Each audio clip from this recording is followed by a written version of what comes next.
안녕하세요. 정빈입니다. 오늘은 이 책 옆에 제가 이렇게 크레파스를 데코로 놔봤어요. 크레올라라고 아시죠? 제가 어렸을 때 거의 유치원 때부터 사용을 했던 색연필인데 제가 어릴 때 갖고 있던 물건들은 대부분 다 집에 남아있지 않은데 제가 어릴 때부터 저와 함께 했던 물건 중에 남아있는 것 중 손가락에 꼽히는 그런 물건인 것 같아요. 꽤 이걸로 낙서도 많이 하고 그림도 많이 그렸던 것 같은데 생각보다 참 건재하네요. 거의 사용하지 않은 색깔도 있고 저는 어렸을 때부터 호불호가 굉장히 강한 그런 아이였어서 많이 사용한 색만 사용을 했고 좀 어린 마음에 예쁘게 느껴지지 않았던 그런 색상들은 지금 이렇게 거의 뾰족하게 이건 거의 새 건데요. 남아 있습니다. 사실 쓸 일이 없고 네, 사용할 일이 없는 그런 물건인데도 어렸을 때 추억도 함께 사라지는 것 같아서 못 버리겠더라고요. 근데 저는 지금도 푸른 계열 색상을 되게 좋아하는데 어릴 때도 하늘색을 좋아했나 봐요. 제가 어릴 때 그렸던 그림들을 보면 하늘이 굉장히 많긴 하더라고요. 하늘이나 나무, 숲 이런 자연물들.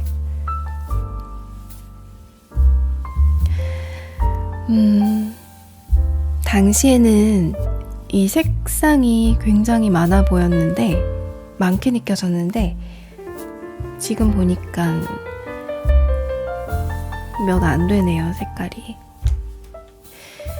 어릴 때 크레파스 냄새를 되게 좋아했었어요. 그래서 크레파스 이렇게 꼭 손에 쥐고 킁킁거리면서 냄새를 맡곤 했었는데 지금도 이 크레올라 냄새를 맡으면 그랬던 어린 시절이 생각나기도 하고 동심이 왠지 돌아오는 느낌이 들어서 때로는 후각이 제 기억을 막 자극시켜주고 후각을 통해서 제가 지나온 시간들을 추억하기도 하고 기분 전환을 하기도 하고 많은 영감을 받기도 하는 것 같아요. 오늘 소개해드릴 책은 마지막 강의라는 책이에요. 랜디 포시라고 카네기 멜론 대학의 교수 이야기인데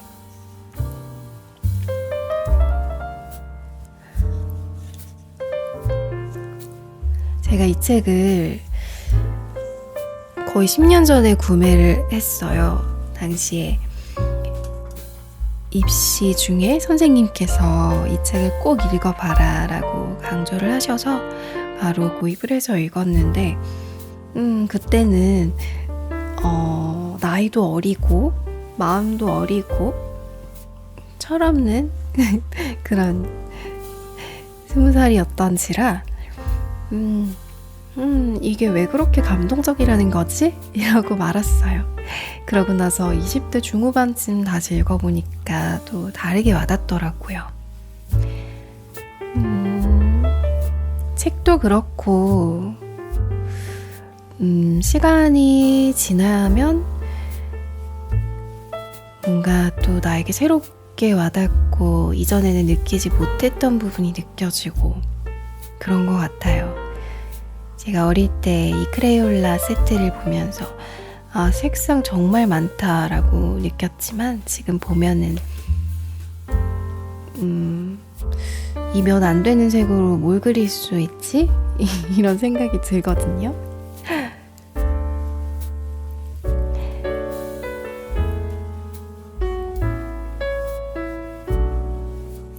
오늘 낭독을 시작하겠습니다.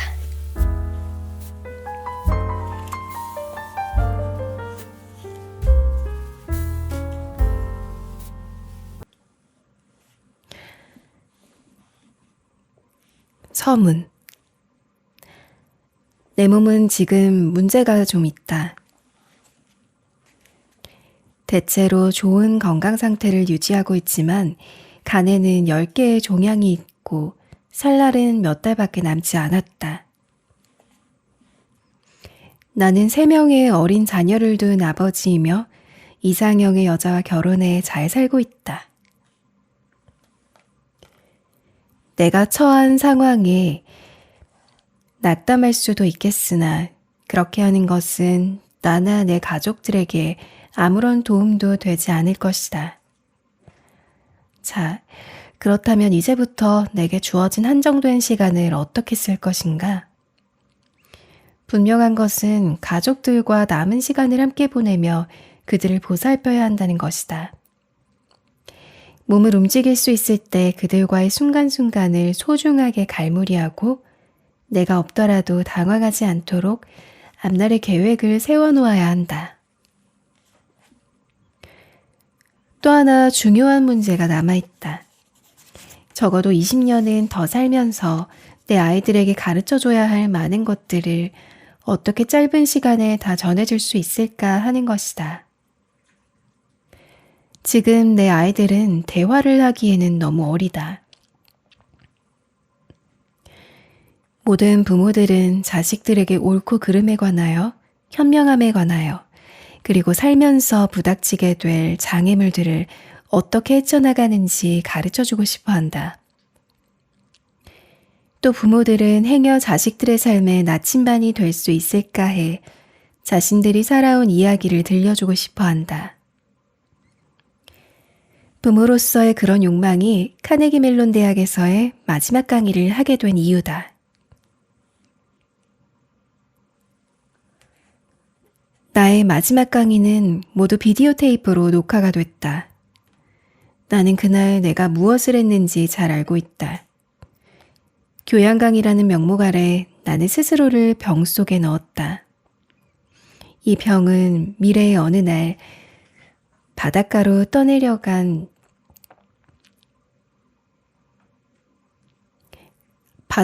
떠내려와 내 아이들에게 닿을 것이다. 만약 내가 화가였다면 아이들을 위해 그림을 그렸을 것이다. 음악가였다면 작곡을 했을 것이다. 그러나 나는 강의를 하는 교수다. 그래서 강의를 했다. 비록 내 삶은 얼마 남지 않았어도 그날 나는 인생의 즐거움에 대해 그리고 인생의 가치에 대해 많은 이야기들을 했다. 정직함, 고결함, 감사할 줄 아는 마음과 평소 내가 귀중히 여기는 것들에 대해서도 이야기했다. 듣는 이들이 지루하지 않도록 최대한 노력하면서.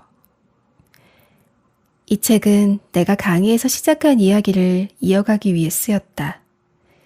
남겨진 귀중한 시간들을 할 수 있는 한 내 아이들과 함께 보내기 위해 나는 제프리 제슬로에게 도움을 청했다.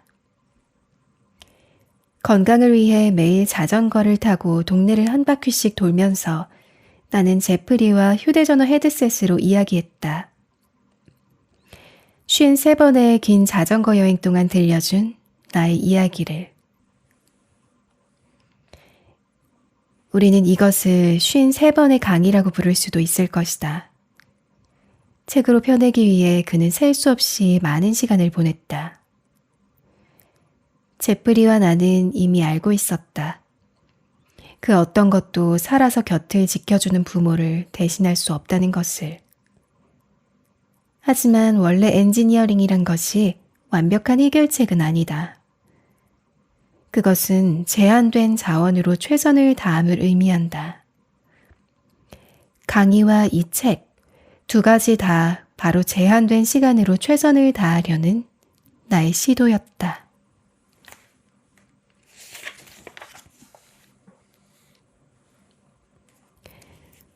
마지막 강의.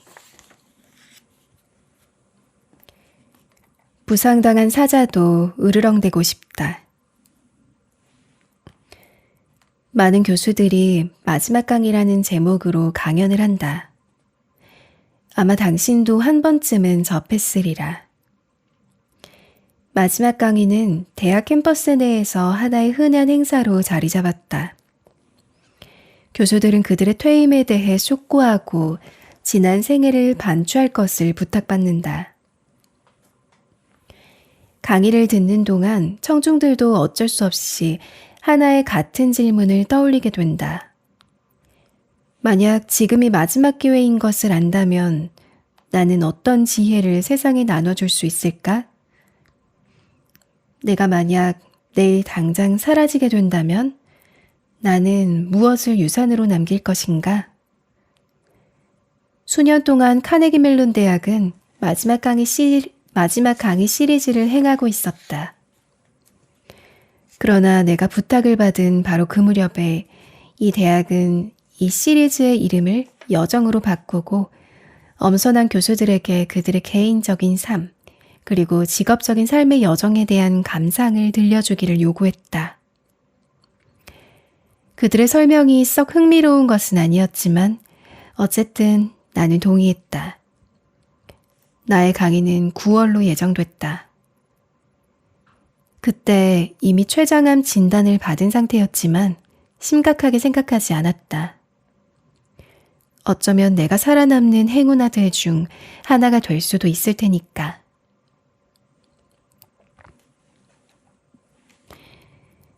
내가 치료를 받는 동안 강의를 주관하는 사람들에게서 계속 이메일이 왔다. 그들은 무엇에 관해 이야기할 것인지 물었다. 개요를 제출하시오. 아무리 다른 일로 바쁘더라도 가령 암으로 죽지 않기 위해 노력하고 있더라도 대학의 이런 일에는 도저히 피해갈 수 없는 형식이라는 것이 있다. 8월 중순까지는 강의 포스터를 인쇄해야 했기 때문에 강의 주제를 정하는 일을 미룰 수가 없었다. 하지만 바로 그 주에 나는 좋지 않은 통보를 받았다.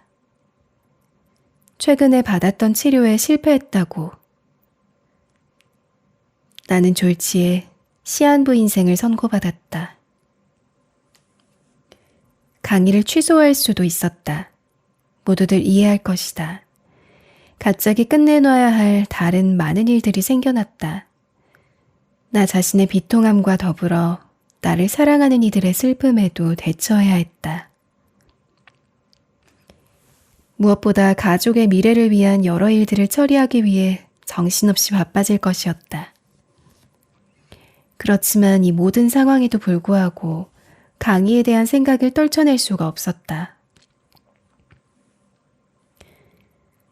나는 마지막 강의가 말 그대로 내 생의 마지막 강의가 된다는 생각에 골몰하고 있었다. 내가 할 수 있는 말은 무엇일까? 사람들은 어떻게 받아들일까? 과연 제대로 끝낼 수는 있을까? 나는 아내 제이에게 말했다. 철회할 수 있어. 학교도 허락할 거야. 그런데 정말 하고 싶어. 제이는 언제나 나의 치어리더였다. 내가 열광하면 그녀도 열렬히 응원했다. 그렇지만 이 마지막 강의에는 경계하는 태도를 취했다. 내가 죽고 나면 우리 가족들이 처갓집 곁에 있을 수 있도록 우리는 대학에 있는 피츠버그에서 버지니아 남동부로 막 이사를 한 직후였다.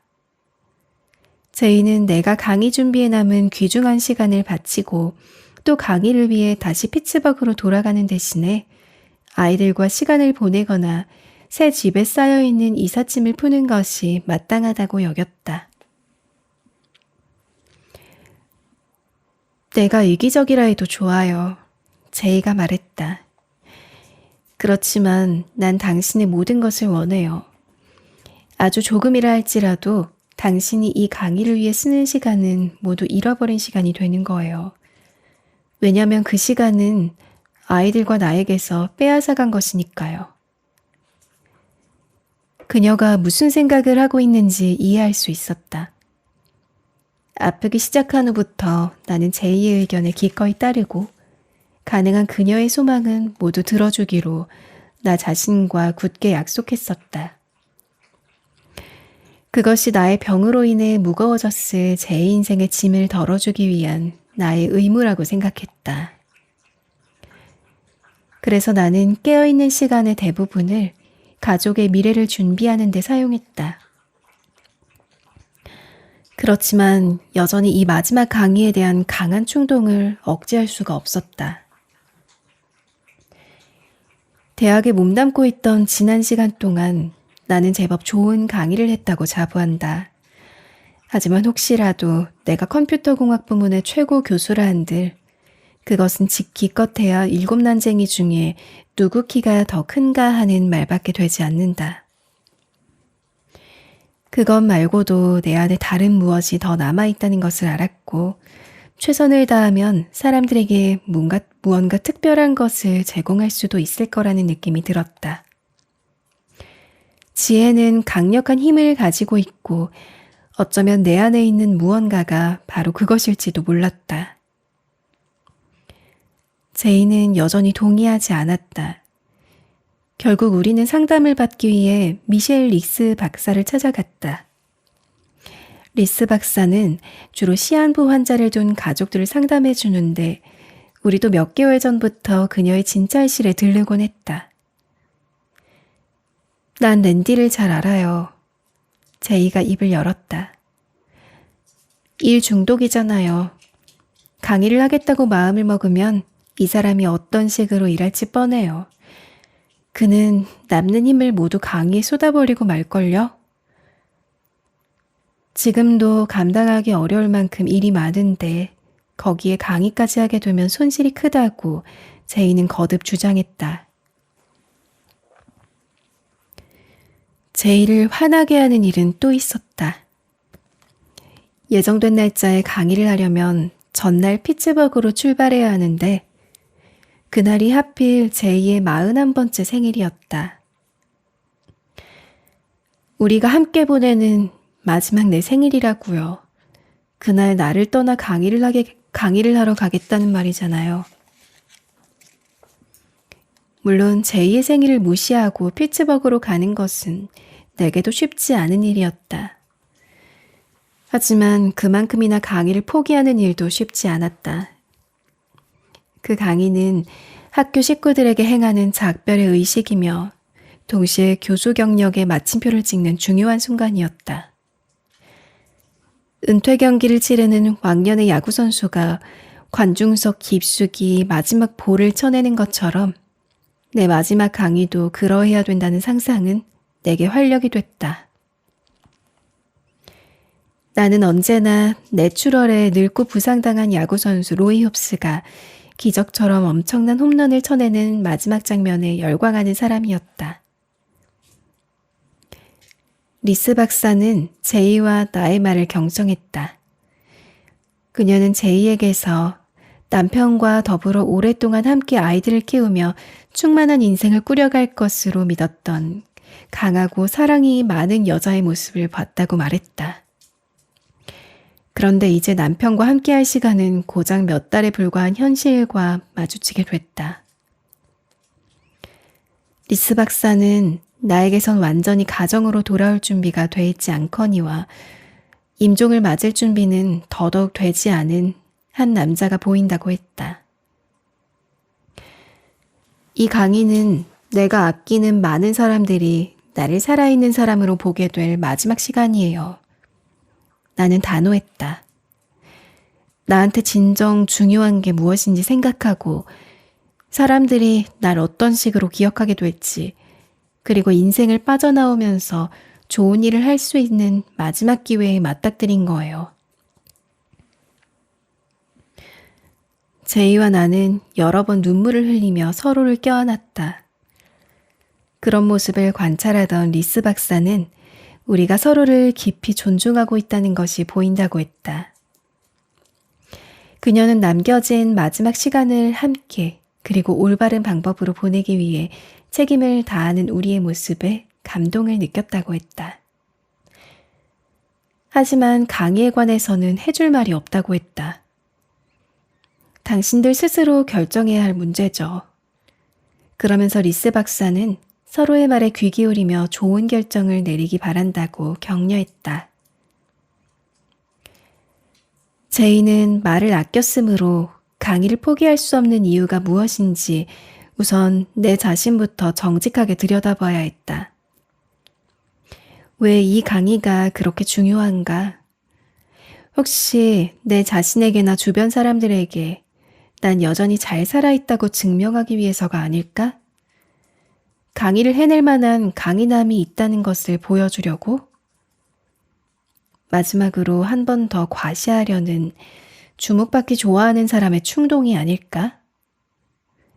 모든 질문의 답은 예스였다. 난 제이에게 호소했다. 다친 사자라도 여전히 으르렁거릴 수 있는지 알고 싶은 거야. 자만심하고는 다른 인간에 대한 존엄성, 자부심 같은 것이라고. 다른 이유도 있었다.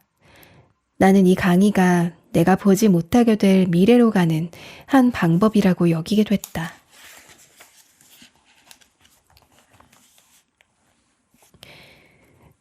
나는 제이에게 아이들의 나이를 상기시켰다. 5살, 2살, 그리고 1살. 생각해봐. 난 입을 열었다. 아마 딜런은 아버지에 관한 몇 개의 기억을 지니고 성장하겠지? 그렇지만 그게 얼마나 갈 수 있겠어? 우리를 봐. 5살 때 기억이 남아있기는 해? 내가 딜런과 어떻게 놀았는지, 무엇을 두고 같이 웃었는지, 그런 것들을 먼 훗날 딜런이 기억해 줄까? 흐릿하게나마 남아있다면 그나마 다행이지. 로건과 클로이는 어떨까? 아무것도 기억 못할 확률이 더 높지. 특히 클로이는 더욱. 이것만은 분명하게 말해줄 수 있어. 아이들이 더 자란 후에 분명 한 번쯤은 아버지란 존재에 대해 마음 시리도록 절절하게 돌아보는 시간이 오게 될 거야. 내 아버지는 누구였을까? 어떤 사람이었을까? 이 강의가 어쩌면 아이들에게 답이 돼줄 수도 있어. 난 제이에게 카네기 멜론 대학의 강의 녹화를 책임지겠다고 말했다. DVD로 가져다 줄게. 아이들이 더 크고 나면 당신이 보여줘. 그러면 아이들은 내가 누구였고 어떤 것에 관심을 가졌는지 알 수 있을 거야. 제이는 모든 이야기를 다 듣고 난 후 너무나 당연한 질문을 던졌다. 만약 당신이 아이들에게 하고 싶은 말이나 충고가 있다면 여기 이 거실에다 삼각대를 세우고 카메라를 설치한 다음에 녹화를 해도 되잖아요. 어쩌면 이쯤에서 그녀가 이긴 것인지도 모른다. 혹은 져주기로 한 것일지도. 정글에서 사는 사자처럼 나의 활동 근거지는 누가 뭐래도 대학 캠퍼스였고 학생들 앞이었다. 내 설명이 이어졌다. 내가 배운 것이 하나 있다면 부모가 아이들을 가르칠 때 가족 이외에 다른 사람들이 인정하는 것도 나쁘지 않다는 거야. 만약 내가 적재적소에서 청중들의 웃음과 박수를 유도할 수 있다면 아이들에게 하려는 내 말에 더 무게가 실릴 수도 있지 않겠어? 졌다는 신호로 제이는 나를 보고 웃으며 마침내 마음을 누그러뜨렸다. 그녀는 내가 아이들에게 유산을 남겨줄 방법을 찾는 일에 열중하고 있다는 것을 잘 알고 있었다. 오케이. 아마도 이 강의가 그 길이 돼줄 수도 있을 것이었다. 제이의 허락이 떨어짐과 동시에 나에게는 도전할 것이 생겼다. 어떻게 하면 이 학문적 강의를 오랜 시간 동안 아이들과 공명할 수 있도록 만들 것인가? 나는 이 강의가 내게 닥친 불행, 암에 초점을 맞추는 것을 원치 않았다. 내 의학적 무용담은 무용담일 뿐이고 게다가 나는 이미 여러 번 그 이야기를 반복했다. 가령 내가 어떻게 병을 견뎌왔고 또 이 병이 나에게 어떤 새로운 관점을 심어줬는지 등에 관한 강연에는 흥미가 없었다. 아마 대다수 사람들은 내게서 죽음에 관한 이야기가 나올 것으로 기대했을 것이다. 그러나 내 강의는 절대 삶에 관한 것이어야만 했다. 무엇이 날 유일무이한 사람으로 만들까? 이것이 내가 꼭 대답해야 할 질문이었다.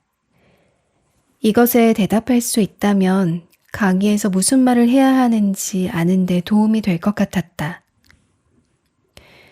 제이와 함께 존스 홉킨스 병원 대기실에 앉아 치료 보고서를 기다리면서 그녀에게 내 생각들을 두서없이 늘어놨다.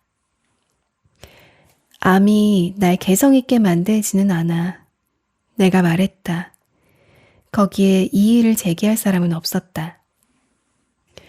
미국에서 한 해 동안 췌장암으로 진단받은 사람만 37,000명이다. 난 열심히 스스로에 대한 정의를 내려봤다. 대학 교수, 컴퓨터 과학자, 남편, 아버지, 친구, 형제, 학생들의 멘토. 그것들은 모두 내가 가치를 두는 역할들이었다. 하지만 과연 이 중에 어떤 역할이 다른 사람과 나를 구별해 줄 수 있을까? 난 언제나 건강한 자부심을 지니고 있었지만 이 강의는 단순한 허세의 그 이상이어야 한다는 걸 알고 있었다. 그래서 스스로에게 다시 물었다. 무엇을 내가 나만이 진실로 제공할 수 있을까? 그때 바로 그 대기실에서 갑자기 명료한 답이 떠올랐다. 눈 깜짝할 사이에 스치고 간 생각이었다. 지금까지 내가 이룬 모든 것들과 내가 사랑하는 모든 것들은 어린 시절 가졌던 꿈과 목표에 뿌리를 두고 있었다. 그리고 꿈을 이루기 위해 노력하는 과정에서 얻은 것들이었다. 46년간 지녀온 그 모든 특별한 꿈들, 무척 의미심장한 것에서부터 지나치게 황당무계한 것들까지 이야말로 남과 다른 나만의 개성이 아니던가? 비록 암에 걸리기는 했지만 이 꿈들을 실현할 수 있었다는 점에서 나는 대단한 행운아였다. 그리고 그 여정 동안 만난 각기각층의 비범한 사람들의 도움이 있었기에 내 꿈의 상당수를 이룰 수 있었다는 사실도 알게 됐다. 만약 살아오면서 내가 느꼈던 열정을 사람들에게 제대로 전할 수만 있다면 내 강의는 그들의 꿈을 이루는 길을 찾는 데 도움이 될 것이었다.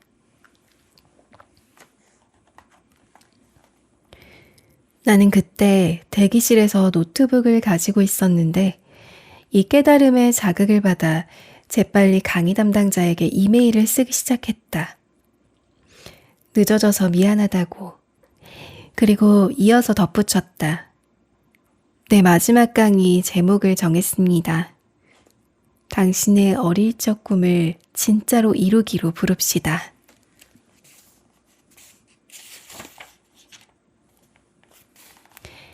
당신은 정확히 어떤 방법으로 당신의 어릴 적 꿈을 분류하는가? 당신은 어떻게 다른 사람들이 그들의 어릴 적 꿈들과 다시 연결될 수 있게 돕는가? 과학자로서 이런 것들은 평소에 씨름해왔던 질문들이 아니었다. 나흘 동안 나는 버지니아의 새집 컴퓨터 앞에 앉아 파워포인트 프레젠테이션을 만들어가며 슬라이드와 사진들을 살펴보고 있었다. 나는 언제나 시각적으로 사고하는 사람이었기 때문에 강의의 텍스트, 즉 말로 된 스크립트는 크게 중요하지 않았다. 대신 어린 시절 꿈들에 대한 논점을 분명히 해줄 수십 개의 엉뚱한 사파들과 함께 300개에 달하는 가족들, 학생들, 동료들의 사진을 모았다. 어떤 슬라이드에는 조언이나 격언 등의 몇 마디를 덧붙이기도 했다. 강단에 섰을 때 그것들을 보면 무슨 말을 해야 할지 알 수 있을 것이다. 강의 준비를 하면서도 나는 아이들을 돌보기 위해 1시간 반마다 의자에서 몸을 일으켰다. 제이도 내가 계속 가족과 함께 하려고 노력하는 것은 보았지만 여전히 너무 많은 시간을 강의 준비에 쏟고 있다고 생각했다. 특히나 새 집에 막 이사 온 상태에서 자연히 그녀는 내가 온 집안에 쌓여있는 상자들을 처리하기를 바랐다. 원래 제이는 강의에 참석할 계획을 가지고 있지 않았다. 새 집으로 옮기면서 처리해야 할 일이 수십 가지도 넘어서 그녀는 아이들과 함께 버지니아에 머물러야 한다고 생각했다. 나는 여러 번 같이 가면 좋은데 라고 이야기했다. 진실을 말하라면 난 절대적으로 그녀가 그곳에 오기를 바랐다. 마침내 그녀는 강의가 있는 날 아침에 피츠버그로 오는 것에 동의했다. 하지만 난 하루 전에 피츠버그에 도착해야 했기 때문에 제이가 41가 된 9월 17일 오후 1시 30분에 그녀와 아이들에게 작별 키스를 하고 공항으로 출발했다. 그 전날 우리는 처남집에서 조촐하게 제이의 생일 파티를 열어 미리 생일 축하를 했다. 하지만 여전히 나의 출발은 제이에게 이번 생일과 그리고 앞으로의 모든 생일에 내가 없을 것이란 사실을 떠올리게 해주는 불쾌한 일이었다. 피츠버그 공항에서 나는 샌프란시스코에서 날아와준 친구 스티브 시볼트와 만났다. 우리는 몇 년 전 내가 스티브가 임원으로 있는 비디오 게임 회사 일렉트로닉 아츠에서 안식년을 지낼 때 만나 그때부터 형제처럼 가깝게 지내는 사이가 되었다. 스티브와 나는 렌터카를 빌려 상황에 맞지 않는 유머를 주고받으며 함께 출발했다. 스티브가 치과에 다녀왔다고 말하고 나는 더 이상 치과에 갈 필요가 없다는 사실에 대해 자랑했다. 허기를 느껴 들어간 한 간이 식당에서 노트북을 테이블 위에 올려놓고 이제 280장 정도로 추려진 슬라이드들을 스티브에게 보여주었다. 아직 너무 길어. 스티브가 얘기했다. 네가 강의를 끝낼 때쯤엔 사람들 다 죽어있겠다. 마침 노트북 화면에 아이들 사진이 떠 있을 때 짙은색 금발머리에 30대로 보이는 임신한 웨이트리스가 우리 테이블로 왔다. 귀여운 애들이네요. 그녀가 아이들 이름을 물었다. 이 아이는 딜런이고 이 아이는 로건, 이 꼬마는 클로이예요. 웨이트리스는 자신의 딸도 이름이 클로이라고 말했다. 우리는 둘 다 이 우연한 일에 미소를 지었다. 스티브는 내가 집중할 수 있도록 도와주며 계속해서 같이 파워포인트를 훑었다. 웨이트리스가 음식을 내왔을 때 나는 임신을 축하해 주었다. 무척 기쁘시겠어요. 내가 말했다. 별로요. 그녀가 대답했다. 사고였어요. 그녀가 사라지고 나는 그녀의 솔직함에 충격을 받지 않을 수 없었다. 그녀의 무심한 한마디는 삶으로의 도착과 죽음으로의 출발에 관한 여러 우연적인 요소들에 대해 일깨워 주었다. 사고로 가지게 됐지만 앞으로 분명히 사랑하게 될 아이를 임신한 한 여자가 여기 있었다. 나로서는 암이라는 우연으로 인해 내 사랑을 받지 못하고 자라게 될 새 아이를 남기고 떠나게 됐다. 1시간 후에 혼자 호텔방에 앉아 강연에 쓸 사진들을 자르고 재배치하기를 계속하면서도 머릿속으로는 아이들을 지울 수가 없었다. 방의 무선 인터넷은 불규칙하게 끊겨서 아직도 웹에서 쓸만한 이미지들을 찾고 있던 나를 몹시 화나게 했다. 게다가 며칠 전에 받은 화학요법의 후유증이 시작되면서 상황은 악화됐다. 복통과 구토, 그리고 설사가 이어졌다. 자정까지 일하다가 잠이 들어버린 나는 새벽 5시 돌연한 공포 속에 눈을 떴다. 내 속의 깊은 곳에서 이 강의 자체에 대한 강한 회의가 밀려들었다. 나는 스스로를 타일렀다. 1시간 안에 인생 전체를 이야기하려고 하니까 이 고생을 하지. 계속 고치고 다시 생각하고 새로 배치하는 일이 반복됐다. 오전 11시가 되자 이야기의 틀이 좀 잡혔고 어쩌면 괜찮을지도 모른다는 생각이 들기 시작했다. 샤워를 하고 옷을 입었다. 정오에 제이가 공항으로부터 도착해 스티브와의 점심 식사에 합류했다. 스티브가 제이와 아이들을 돌봐주겠다고 맹세하듯이 말했고 그래서 자리가 엄숙해져 버렸다. 오후 1시 30분 내 인생의 많은 부분을 함께했던 캠퍼스 내의 컴퓨터 실습실이 강의를 위해 준비되고 있었다. 문의로 내 이름이 걸리는 것을 지켜봤다. 오후 2시 15분 나는 다시금 지독한 기분이 돼 내 사무실에 앉아 있었다. 완전히 지쳤고 화학요법 때문에 통증이 심해져서 만약을 위해 가지고 온 성인용 기저귀를 차고 무대에 올라야 하나 생각하고 있었다. 스티브의 충고대로 사무실 소파에 잠시 눕기는 했지만 여전히 배 위에 노트북을 올려놓고 만지작거렸다. 나는 다시 60장의 슬라이드를 잘라냈다. 3시 30분 몇몇의 사람들이 내 강의를 듣기 위해 벌써 줄을 서기 시작했다. 4시 몸을 소파에서 뜯어내다시피 해서 일어나 나의 연장들을 챙겼다.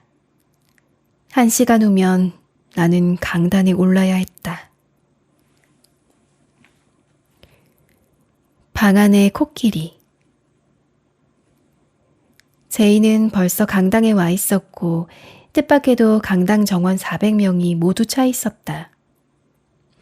무대로 껑충 뛰어올라 단상의 물건들을 정리하는 동안 내가 얼마나 긴장해 있는지 그녀는 볼 수 있었다.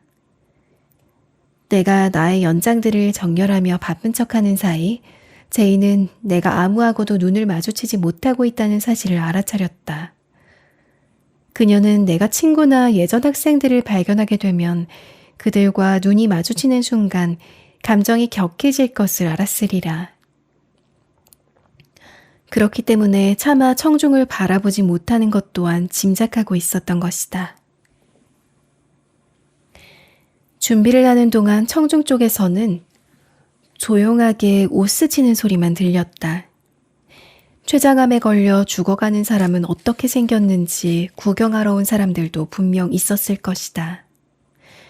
저것은 진짜 머리카락인가? 진짜다. 화학요법 중에도 계속 내 머리를 간직할 수 있었다. 그들은 강의를 들으면서 내가 얼마나 죽음에 가깝게 다가갔는지 눈치챌 수 있을까? 강의 시작 직전까지도 나는 계속 슬라이드를 지우고 다른 슬라이드를 끼워 넣으면서 꿈을 대고 있었다. 시작 신호를 줄 때까지 나는 여전히 그러고 있었다. 누군가가 준비됐어요 라고 말했다. 그날 나는 양복을 입지 않았다. 넥타이도 없었다. 팔꿈치에 가죽을 덧댄 지적으로 보이는 트위드 재킷 따위를 입고 강단에 올라갈 생각이 아니었다. 대신에 나는 옷장에서 찾을 수 있는 것으로 최대한 적절하게 조합한 유년스러운 꿈꾸는 복장 차림을 선택했다. 추측컨대 첫눈에 보기에 나는 패스트푸드점 드라이브스루에서 주문을 받을 법한 남자로 보였을 것이다. 하지만 사실 내 반팔 폴로 셔츠에 새겨진 로고는 영광스러운 상징이었다. 그 옷은 테마파크의 환상을 창조해내는 아티스트들과 작가들, 그리고 엔지니어들인 월트 디즈니사의 이매지니어들이 입는 옷이었다.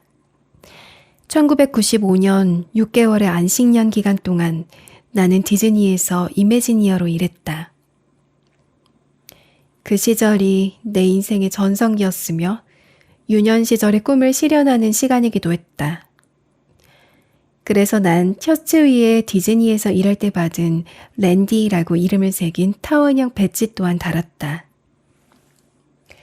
나는 그 소중한 경험과 더불어 꿈을 꿀 수 있다면 이룰 수도 있다라는 유명한 말을 남긴 월트 디즈니에게도 찬사를 표하고 있었던 것이다. 강의에 참석한 청중들에게 고마움을 표시하고 몇 가지 농담을 던진 다음 나는 이야기를 시작했다. 혹시나 아무 내용도 모른 채 기웃거리다 우연히 들어온 사람들이 있을까봐 하는 소린데 제 아버지는 항상 이렇게 말씀하셨죠. 방 안에 코끼리가 있으면 그 코끼리부터 소개하라고. 내 CT 촬영 사진을 보면 간에 약 10개의 종양이 있고 의사들은 3달에서 6달 정도 살 수 있을 거라고 말하더군요. 그 말을 들은 지가 벌써 1달이 됐으니 계산은 각자 알아서 하시길 바랍니다. 스크린 가득 나의 간 CT 촬영 사진이 떠올랐다. 그 슬라이드의 제목은 방 안의 코끼리였고 나는 친절하게도 각각의 종양에 빨간 화살표를 입력해 놓았다. 나는 청중들이 화살표를 따라가며 종양의 수를 셀 수 있도록 그 슬라이드를 화면에 남겨놓은 채 말을 이어갔다.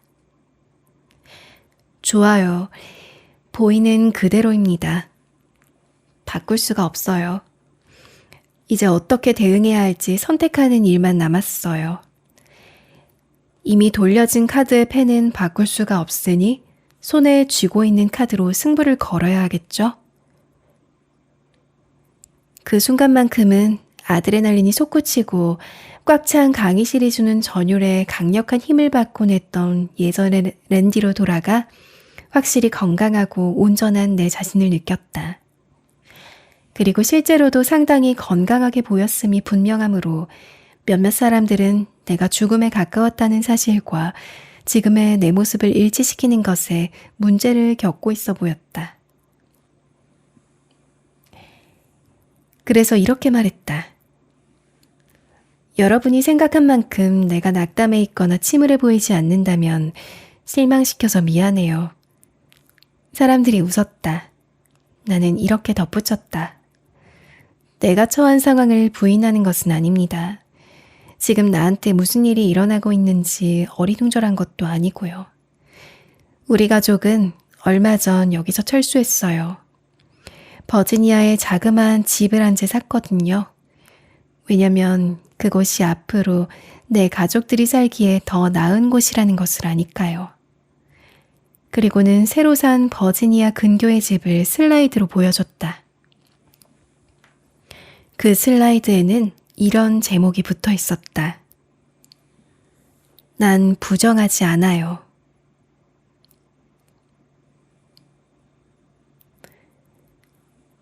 생활의 터전을 버지니아로 옮기는 바람에 제이는 그녀가 사랑했던 집과 친구들을 떠나야만 했다. 또한 우리는 아이들을 피츠버그의 친구들로부터도 떨어뜨려 놓았다.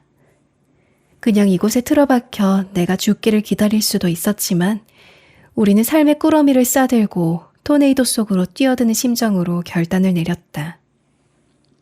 그래야만 했던 이유는 이미 말했듯이 내가 사라지고 나면 가족들을 사랑으로 돌봐줄 친척들이라도 곁에 있는 것이 위로가 될 것이기 때문이었다.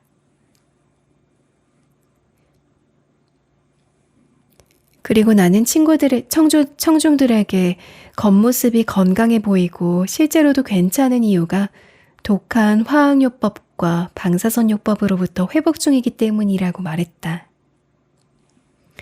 당시 나는 비교적 견디기 쉬운 증상을 완화시키는 항암 치료를 받고 있었다. 내 상태는 놀라울 정도로 양호합니다. 내 말은 여러분들은 아마 쉽게 믿어지지 않겠지만 건강한 체력을 가지고 있다는 것이죠. 어쩌면 여기 모인 대다수 분들보다 힘이 좋을지도 모르죠. 나는 무대 중앙으로 걸어나갔다. 몇 시간 전만 해도 지금 내가 하려는 행동이 가능할지 확신이 없었지만 지금은 대담해지고 활력이 넘쳐났다. 나는 바닥에 엎드려 팔굽혀펴기를 하기 시작했다. 청중들 사이에서 웃음이 터져 나왔다. 탄성과 함께 박수갈채가 쏟아졌다. 그들 모두의 불안감이 일시에 사라지는 순간이었다. 나는 그들에게 죽어가는 남자가 아니었다. 그냥 나였다. 이제 나는 시작할 수 있었다.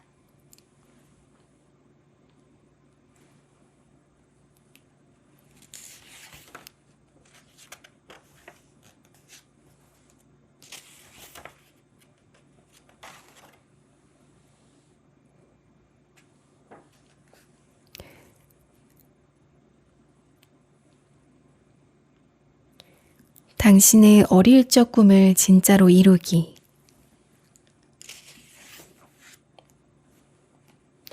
나의 어릴 적 꿈들. 무중력 상태에 있어 보기. NFL 선수 되기. 세계 백과사전에 내가 쓴 항목 등재하기. 커크 선장 되기. 봉제의 동물인형 따기. 디즈니의 이매지니어 되기.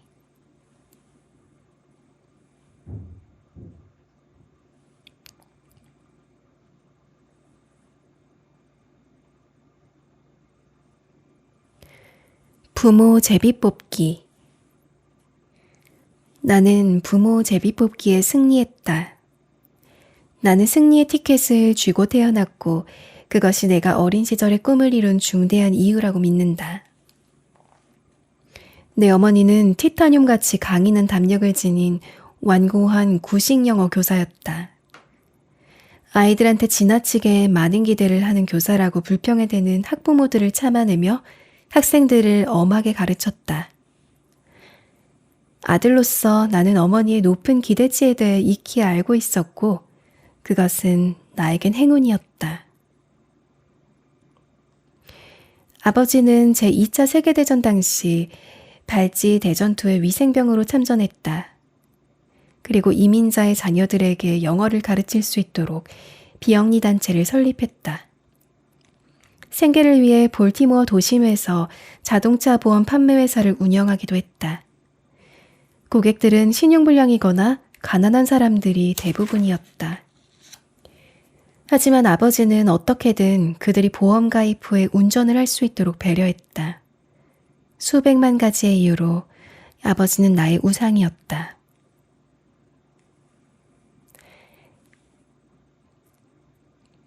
나는 메릴랜드주의 컬럼비아에서 평범한 중산층 자녀로 자랐다. 한 번도 돈이 문제된 적이 없었는데 그 이유는 나의 부모님은 돈이 많을 필요가 없다고 생각했기 때문이었다. 그들은 진실로 검소했다. 외식을 하는 일은 거의 없었다. 잘하면 1년에 한두 번 극장에 갈 수 있었다. TV를 봐. 부모님이 의뢰하는 말이었다. 공짜잖아. 아니면 도서관에 가는 게 더 낫겠다. 책을 빌려보렴? 내가 2살이고 누나가 4살이었을 때 어머니가 우리를 서커스에 데려간 일이 있었다. 9살이 되자 난 한 번 더 서커스 구경을 하고 싶었다. 그럴 필요 없어. 어머니는 확고했다. 넌 이미 서커스를 보았잖아. 요즘의 기준으로 보자면 숨이 막힐 일이지만 실제로는 마술 같은 유년기였다. 어머니와 아버지는 올바른 일이 무엇인지 잘 아는 분들이었기에 나는 진정으로 훌륭한 조력자 밑에서 자랐다고 믿는다. 우리 가족은 좀처럼 물건을 구입하지 않았다. 그렇지만 우리는 늘 모든 것에 대해 생각을 하면서 자랐다. 아버지가 시사, 역사 또는 인생살이의 다양한 호기심을 가족 모두에게 퍼뜨려 그것이 전염되곤 했기 때문이었다. 실제로 어린 시절에 나는 세상엔 2 종류의 가족들이 존재한다고 생각했다. 1. 저녁 식사를 마치기 위해서는 사전이 필요한 가족. 2. 필요 없는 가족. 우리는 단연 1번이었다. 저녁 식사 중 일어나 식탁에서 6발자국 떨어진 곳에 놓아둔 사전을 가져다 펼쳐보는 일이 허다했다. 우리 부모님은 이렇게 말하곤 했다. 만약에 질문이 있다면 답을 찾아라. 우리 가족의 천성은 절대로 군뱅이처럼 앉아서 생각만 하는 쪽이 아니었다. 우리는 더 나은 방법을 알았다. 백과사전을 열어라. 사전을 열어라. 마음을 열어라.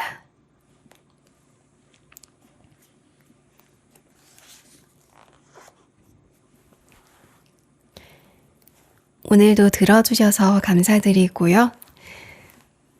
좋아요와 구독도 부탁드리겠습니다.